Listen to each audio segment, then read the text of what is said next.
After nga namin sa Pineapple Farm, rekta na kami sa second transient namin. O hindi mo kaya. Dito na ng mga person sa Mindanao at pangalawang transient na din.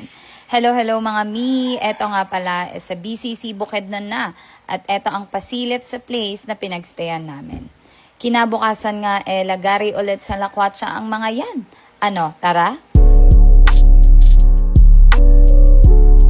At dahil nga farm ang last stop namin kahapon, syempre, hindi ka uuwi ng Bukidnon nang wala kang picture sa malaki nilang Del Monte or Pineapple statue. O, diba? Picture lang din naman kami dito at dumiretso na kami sa aming second stop, which is the Dahilayan. Bali, ang Dahilayan nga pala is divided into 3 parts. O, diba? Nag-lesson pa nga, the Dahilayan Adventure, Dahilayan Forest, and Dahilayan Alpine. Ay, sinasabi ko sa'yo, pag pupunta ka dito, ihanda ang mga budget at siguradong masasagot ka. Syempre, hindi mo rin talaga papalagpasan ang mga rides na dito mo lang may experience. Bale, dito nga is may entrance na 100 at environmental fee na 25. Iba pa din ang entrance sa forest Bali, pang extreme rides ang mga adventure, while sa forest is more of pang kids at mild lang. Dito nga, sinimulan na nila Tito Loy at Tita Sel ang dual zipline na 840 meters. Ay, sinasabi ko sa'yo, dito talaga nagsimula ang mga masisirang relasyon at pamilya dahil nga ang mga person gusto ng mga extreme rides. Ang mga nanay na nervyosa ay humihindi talaga. Kaluluwa mo na lang talaga ang umuoo para lang wala ng away. O, diba?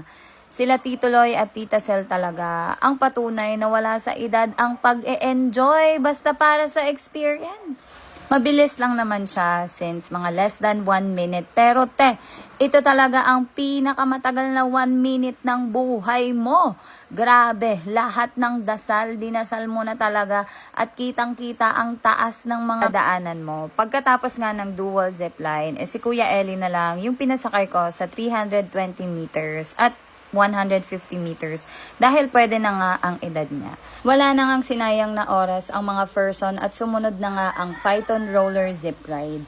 Bali, ang maganda dito is hindi siya traditional zipline na diretso lang kasi it combines a roller coaster and zipline. Kaya nakakatuwa din. Hindi nga lang kami nagkasabay ni Daddy dito dahil nga overweight. And take note, lahat po ng mga rides sa Dahilayan is bibigyan naman kayo ng safety instructions at makikita nyo naman ang security nila doon sa mga harness na ilalagay. Kaya ang kaba mo is mawawala talaga. After noon, sununod na namin ang makalaglag puso at kaluluwang drop zone. Ito nga sobra ang asara ng mga person. Siyempre, nanguna na naman nga sila Tito Loy at Tita Sel. As sumunod na nga ang mag-asawang cruise. O, diba? Dito na talaga. Umuo na lang ang kaluluwa ng nanay na yan, pero kabado ng 20.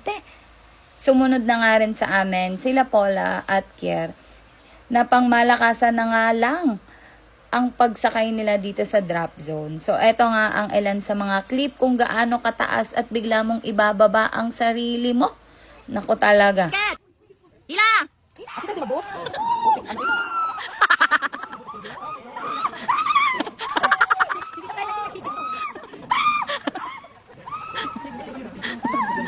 O diba, wala talagang hindi sisigaw sa drop zone. Madami pa nga kaming ibang rides na sinakyan during our visit sa Dahilayan. Pero sa susunod na video na nga lang at napahaba na. Ayun lang for today's video. Chika us for our part 2 and Dahilayan.